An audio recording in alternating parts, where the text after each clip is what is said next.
Varicose veins మన Avis vascular సెంటర్లో with affordable cost treatment చేస్తారు. అందరికీ నమస్కారం. నా పేరు మాధురి. మీరు చూస్తున్నది సుమన్ టీవీ నెట్వర్క్. మనలో ప్రతి ఒక్కరికి కూడా సొంతింటి కళ ఉంటుంది కదండి. మరి ఆ సొంతింటి కళ నెరవేర్చుకోవాలంటే ఎలాంటి పరిహార మార్గాలు మనం పాటిస్తే మన సొంతింటి కళ నెరవేరుతుంది? ఇలాంటి ఆసక్తికరమైన విషయాల గురించి మనకు తెలియజేయడానికి ప్రముఖ జ్యోతిష్య పండితులు బ్రహ్మశ్రీ నందిబట్ల శ్రీహరి శర్మ గురువు గారు. నమస్కారం గురువు గారు. వాగర్థావివ సంపృక్తౌ వాగర్థ ప్రతిపత్తయే జగతః పితరౌ వందే పార్వతీ పరమేశ్వరౌ ఆదిత్యాయ చ సోమాయ మంగళాయ బుధాయ చ గురు శుక్ర శనిభ్యశ్చ రాహవే కేతవే నమః. శృంగేరి జగద్గురు పీఠాధిపతులకి కంచి పీఠాధిపతులకి నమస్కారములు తెలియజేసుకుంటూ కార్యక్రమాన్ని ప్రారంభిద్దాం. గురుగారు, ప్రతి ఒక్కరికి కూడా సొంతింటి కళ నెరవేర్చుకోవాలన్న ఆశ తపన అందరికీ ఉంటుందండి. ఏళ్ళు గడుస్తున్నా కొంతమందికి ఏంటంటే అది కలగానే మిగిలిపోతూ ఉంటుంది. కొంతమంది ఏంటంటే వాళ్ళ భూములు ఏదైతే ఉన్నాయో అవి కబ్జాకి గురవుతూ ఉంటాయి. వాటిని న్యాయబద్ధంగా మన దగ్గరికి రప్పించుకోవాలంటే అసలు ఎలాంటి పరిష్కార మార్గాలు ఉన్నాయంటారు శాస్త్రంలో? ప్రధానంగా మీరు అన్నటువంటిది, ఇప్పుడు భారతదేశం స్వాతంత్రం వచ్చి ఇన్ని సంవత్సరాలు గడుస్తున్నా ఇప్పటి వరకు కూడా తమ సొంతింటి కళ అనేటువంటిది కలగానే చాలామందికి ఉంది. ప్రభుత్వము ఉచితంగా అందజేసే గృహ నిర్మాణ పథకాల మీద ఆధారపడ్డ వాళ్ళు ఇంకా ఉన్నారు. అయినప్పటికీ కూడా వాళ్ళకి సరైన న్యాయం దొరకట్లేదు. ఆ కళ మీరు అన్నట్టుగా కలగానే మిగిలిపోయింది. ఇంకొంతమంది వాళ్ళ ఆస్తిపాస్తులు వేరే వాళ్ళు కబ్జా చేసేస్తుంటారు. న్యాయబద్ధంగా కోర్టుల్లో పోరాటాలు చేసిన ఎన్నోసార్లు వాళ్ళు ఎదుటి వాళ్ళ బలానికి గురి అయిపోయి వాళ్ళు ఆశలు వదులుకొని ఆ కబ్జా అయిందని తెలిసి కూడా వదులుకున్న సందర్భాలు చాలామందికి ఉంటాయి. అలాగే వాళ్ళ ఇంట్లో ఏదైనా శుభకార్యానికి అవసరమయ్యో లేకపోతే ఇతరత్ర ఏ సంబంధించినటువంటి అవసరానికైనా వాళ్ళ ఉన్నటువంటి స్థలాన్ని కానీ ఇంటిని కానీ అమ్మదలుచుకున్నప్పుడు వాళ్ళకు అనుకున్నటువంటి రేటు రాకుండా ఇబ్బంది పడుతున్నటువంటి వాళ్ళు, బాధపడుతున్న వాళ్ళు చాలామంది ఉంటారు. అంటే ఏది ఏమైనా భూ సంబంధమైనటువంటి ఇబ్బందులు అనేటువంటివి ఉన్నప్పుడు మనకు శాస్త్ర ప్రకారము ప్రధానంగా దేవతా ఆరాధన చేసుకోమని చెప్పింది. ఇదే అంటే ఈ భూమిని అంతటినీ కూడాను కాపాడినటువంటి వాడు విష్ణు భగవానుడు. కాబట్టి ఆ విష్ణు భగవానుడి 3వ అవతారమైనటువంటి వరాహస్వామి జయంతి రోజున ఎవరైతే వరాహస్వామిని శాస్త్రబద్ధముగా ఆరాధన చేస్తారో తప్పకుండా వాళ్ళకి ఆ వరాహస్వామి అనుగ్రహంతో వాళ్ళకి భూ సంబంధమైనటువంటి హక్కులు కానీ న్యాయబద్ధంగా రావాల్సినవి వస్తాయి. వాళ్ళ కళ నెరవేరుతుంది. వాళ్ళు సొంతింటి గృహప్రవేశం కూడా చేసుకోగలుగుతారు. అన్ని విధాలుగా ఆనందదాయకంగా జీవించగలుగుతారు. గృహమే కదా స్వర్గసీమ అని అన్నారు మన వాళ్ళు. కాబట్టి ఈ వరాహస్వామికి సంబంధించినటువంటి జయంతులలో అనేకమైనటువంటి సందేహాలు ఉన్నాయి. శ్రీరాముడు పుట్టినటువంటి శ్రీరామ నవమి రోజునే ఈ వరాహ జయంతి జరుపుకోవాలని కొంతమంది, లేదు భాద్రపద శుద్ధ తదియ రోజున వరాహస్వామి జయంతిగా జరుపుకోవాలని కొంతమంది బహుళం చైత్రపక్షము ఈ సంబంధించినటువంటి చైత్ర శుక్లపక్షంలో నవమి కదా, చైత్రమాసం కృష్ణపక్షంలో నవమి తిథి రోజున జరుపుకోవాలని కొంతమంది. ఏది ఏమైనప్పటికీ కూడాను శాస్త్ర గ్రంథాలు చెప్తున్నటువంటి ప్రకారము చైత్రమాసము కృష్ణపక్షము నవమి తిథి రోజున ఈ సంబంధించినటువంటి వరాహ జయంతిగా జరుపుకోమని శాస్త్ర ప్రకారం చెప్పబడింది. ఈ వరాహ జయంతి ఎప్పుడు వచ్చింది? ఈ యొక్క ఏప్రిల్ నెల 22వ తారీఖు రోజున వచ్చింది. ఇంకా అద్భుతమైనటువంటి విషయం ఏంటంటే ఈ వరాహ జయంతి రోజునే విష్ణు సంబంధమైనటువంటి నక్షత్రం శ్రవణ నక్షత్రం కూడా ఉంది. అంటే సంపూర్ణముగా విష్ణు సంబంధమైనటువంటి అవతారానికి ఉండవలసినటువంటి లక్షణాలన్నీ కూడా అందులో ఉన్నాయి. విష్ణు అనుగ్రహం కలిగిందంటే ఎందుకు? హిరణ్యాక్షుడు హిరణ్యకశిపుల వధ జరిపినటువంటి వాడు ఈ యొక్క విష్ణు భగవానుడు. తమ్ముడైనటువంటి హిరణ్యాక్షుణ్ణి వరాహ రూపం అవతారం. ఎందుకంటే హిరణ్యాక్షుడు ఈ భూమిని అంతటిని చాపకి లాగా చుట్టేసేసి పాతాళ లోకాన్ని తీసుకుపోయాడు. వరాహ అవతారం ఎత్తినటువంటి ఈ విష్ణు భగవానుల వారు తన యొక్క వరాహం అంటే ఈ కోరలు ఉంటాయి కదా, దాన్ని ఆ అంతటిని కూడాను భూమి లోపల దాకా పెట్టి చీల్చి ఆ భూమిని తన మూతి మీద నిలబెట్టినటువంటి వ్యక్తి. ఉమ్, అందుకే వరాహస్వామి యొక్క చిత్రపటం వచ్చినప్పుడు ఆ స్వామి కోరల మీద ఈ భూమండలం ఉంటుంది. ఉమ్, కాబట్టి ఈ భూమండలము అనేటువంటిది వరాహస్వామి మనకు అందించినటువంటిది. ఉమ్, అందుకనే మీరు గమనించుకుంటే ఈ తిరుపతికి వెళ్తుంటుంటారు కదా, ఉమ్. ఆ తిరుపతి వెంకన్న స్వామి ఉండడానికి అవకాశం ఇచ్చింది ఈ వరాహస్వామి. ఉహుం. ఆ 7 కొండలు ఉంటాయి కదా, అవునండి. తిరుమల కొండ మీద ఉన్నప్పుడు ఉమ్, ఆ వరాహస్వామి అక్కడ ఉంటే ఉమ్, నేను ఇక్కడ కలియుగం అర్చామూర్తిగా వెలవబోతున్నాను, కాబట్టి నాకు ఇక్కడ ఈ కొండ నాకు చాలా నచ్చింది, ఇక్కడ ఉండడానికి అవకాశం ఇస్తావా అని అంటే ఉమ్. వరాహస్వామి ఒక ఆజ్ఞ తీసుకున్నాడు వెంకటేశ్వర శ్రీనివాసుడి దగ్గర నుంచి. ఉమ్, నువ్వు ఎలాగో వెలుస్తావు, దేవతామూర్తివి, మరి నిన్ను చూడడానికి వచ్చినటువంటి భక్తులందరూ మొట్టమొదట నన్ను చూసిన తర్వాతనే నిన్ను చూసేటట్టుగా నువ్వు అంగీకరిస్తే ఉమ్. నేను ఇక్కడ నిన్ను ఉండడానికి అంగీకరిస్తాను అని చెప్తారు. అందుకనే చక్రతీర్థం పక్కన భూవరాహస్వామి ఆలయం ఉంటుంది. ఓ.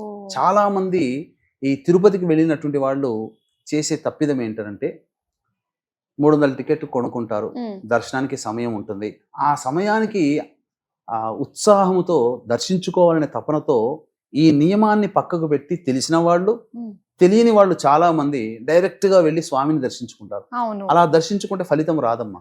ఓహో. అందుకనే భూవరాహ స్వామిని మొట్టమొదటి దర్శనం చేసుకోవాలి. కొండెక్కగానే చక్రతీర్థం దగ్గర స్నానం ఆచరించడం, లేదా కాళ్ళు చేతులు కడుక్కొని ఆ విధంగా, లేదా నీళ్లు నెత్తి మీద జల్లుకొని మొట్టమొదటి స్వామి వారి దగ్గరికి వెళ్ళి నమస్కారం చేసుకొని, నేను స్వామిని దర్శించుకోవడానికి వచ్చాను, నాకు అనుజ్ఞ ఇవ్వు వరాహస్వామి అని చెప్పి దండం పెట్టి అప్పుడు స్వామిని దర్శనం చేసుకోవాలి. ఇది చాలా మంది నిజంగా ఇలాగా చేయట్లేదండి. ఇది విధానం, ఇది చరిత్ర, ఆహా. ఇది ఆయన ఇచ్చిన వరం. ఓకే. అందుకనే అలా చేస్తేనే వెంకటేశ్వర స్వామి దర్శించుకున్న పుణ్యఫలం దక్కుతుంది. ఓ. ఇది చేసుకోవాలమ్మా. ఉమ్, మనకు ఈ సంబంధించినటువంటి వరాహస్వామికి సంబంధించినటువంటి దేవతా అంశ ఉన్నటువంటి క్షేత్రాలు 2 ఉన్నాయి. ఉమ్, ఒకటి తిరుపతిలో ఉన్నటువంటి భూవరాహస్వామి, 2 సింహాచల క్షేత్రంలో వెలిసినటువంటి అప్పన్న స్వామి. ఓహో. కాబట్టి వరాహ జయంతి 22వ తారీఖు అయింది. ఉమ్. కావున ఆ రోజున కొన్ని నియమాలు అనేటువంటివి పాటించుకోవాలమ్మా. అవి ఎలాంటి నియమాలు గురుగారు? ఏం చేయాలంటారు? ఏం చేయాలి? ఈ స్వామిని మనము కొంత కలశంలో ఆవాహన చేసుకొని ఒక మంత్రం ఉంటుంది, ఆ మంత్రం కూడా తెలియచేస్తాను. ఉమ్. ఆ మంత్రాన్ని 10,000 సార్లు ఆ రోజు కానీ, లేదా ఆ రోజున 1008 సార్లు కానీ చేస్తే చాలా విశేషం. ఉమ్. 12:38 వరకు మాత్రమే శ్రవణ నక్షత్రం ఉన్నట్టుంది, కాబట్టి ఉదయాన్నే చేయాలి. ఉమ్. ఉదయాన్నే కాలకృత్యాదులు తీర్చుకొని చక్కగా ఒక విష్ణు పటం లేదా వరాహస్వామి చిత్రపటం దొరికితే చాలా విశేషం. దొరకకపోతే విష్ణు విష్ణు పటం పటం ఏదన్నా. పెట్టుకొని పూలమాల వేసిన తర్వాత అప్పుడు ఒక కలశం, ఆ రాగి కలశం, ఆ రాగి కలశంలో అష్టగంధాలు ఉమ్. వేసి మంచినీరు వేసి, తదనంతరం ఈ సంబంధించినటువంటి పంచపల్లవాళ్ళు మేడి, మర్రి, జువ్వి, మోదుగా, రావి, ఓహో.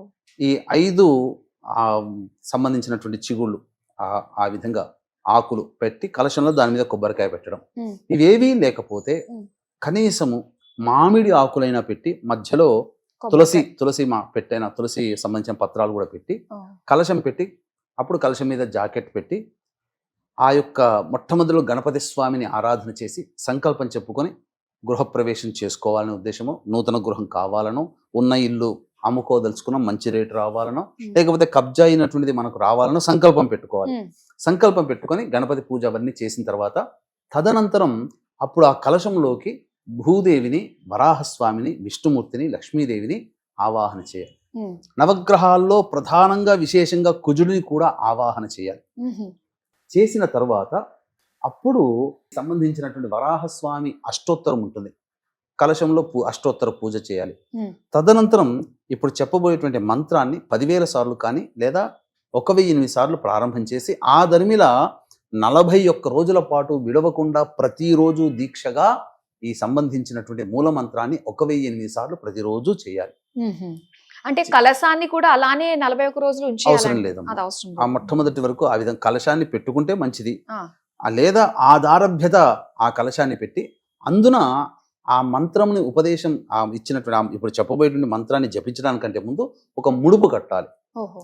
ఆ ముడుపులో సంబంధించినటువంటి వస్తువులు, అంటే ఏదైనా ముడుపడినప్పుడు ఎవరైనా వాళ్ళకి తోచింది కడతారు. ఉమ్. ఈ ముడుపుని నేను ఆ భూవరాహస్వామి తిరుపతిలో ఉన్నటువంటి క్షేత్రంలో కానీ సింహాచలంలో కానీ ముడుపు చెల్లించుకుంటాను నా కోరిక నెరవేరగానే అని చెప్పి ఆ వరాహస్వామి పేరు మీద ముడుపు కట్టాలి. తదనంతరం ఇప్పుడు చెప్పబోయేటువంటి మంత్రాన్ని తీసుకోవాలి, జపం చేయాలి. వీక్షించేటువంటి సుమన్ టీవీ ప్రేక్షకులకి గమనిక, ఈ యొక్క 26వ తారీఖు రోజున శనివారము ఉదయం 8:28 వరకు మాత్రమే త్రయోదశి తిథి ఉంది. ఈ సంవత్సరం శని త్రయోదశిలో ఒక 4 మాత్రమే ఉన్నాయి. అందున మొట్టమొదటిది ఇప్పుడు మీనరాశిలోకి శని సంచారం చేస్తున్నటువంటి కారణం చేత కుంభమీన మేషరాశి వారికి ఏలినాటి శని, మిథున రాశి వారికి కంటక శని, సింహరాశి వారికి అష్టమ శని, ధనుస్సు రాశి వారికి అర్ధాష్టమ శని, అలాగే కర్కాటక రాశి వారికి వృశ్చిక రాశి వారికి యోగ శని, కన్యా రాశి వారికి దాంపత్య శని. వెరసి మేష మిథున కర్కాటక సింహ కన్య వృశ్చిక ధనస్సు కుంభ మీన రాశుల్లో జన్మించినటువంటి వారికి ఈ శనిదోష ప్రభావం ఉంది. కావున తెల్లవారుజామున 5 గంటలకి ఈ యొక్క కార్యక్రమం ఈ యొక్క రాశిలో జన్మించినటువంటి వారికి శనిదోష నివారణార్థమై శనీశ్వర హోమము, అఘోర పాశుపత మంత్ర హోమంతో పాటు వివాహం కాని అబ్బాయిలకి అమ్మాయిలకి సంబంధించినటువంటి హోమాది కార్యక్రమాలు మరియు అనారోగ్య సమస్యల నివారణకి సంబంధించినటువంటి హోమాలు అనేటువంటివి చేయించడం జరుగుతుంది. అవకాశం ఉన్న వాళ్ళు ఈ కార్యక్రమ తదనంతరం కాంటాక్ట్ చేసి మీ గోత్రనామాలు నమోదు చేసుకోవచ్చు.